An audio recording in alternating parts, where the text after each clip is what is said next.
Okay, CJ, nakuha niyo yung championship, dalawang sunod actually, di ba? Parang ano feeling na, eto, hindi na chamba eh, parang nakuha niyo dalawang sunod na championship ang STFT. Sobrang happy, sobrang grateful na nakuha namin. We praise God na binigay sa amin itong pagkakataon na ganito and hindi namin pinakawalan. So, yun, sobrang grateful na nanalo kami yan. Marami nag-step up sa team, hindi lang sa lahat ng team, iba-iba nag-step up. Anong feeling na ito, may next man mentality ang San Miguel? Yun yung kagandahan sa San Miguel, no? Talagang lahat kami tulong-tulong.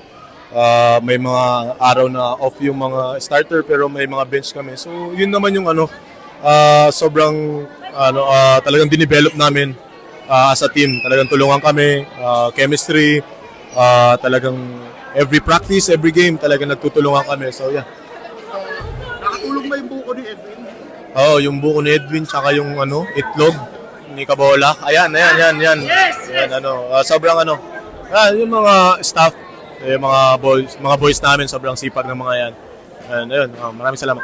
At kanino mo dinededicate yung championship na to? Sa lahat ng mga fans ng SMB, of course sa family ko, sa wife ko, lagi ko inspiration yung asawa at mga anak ko.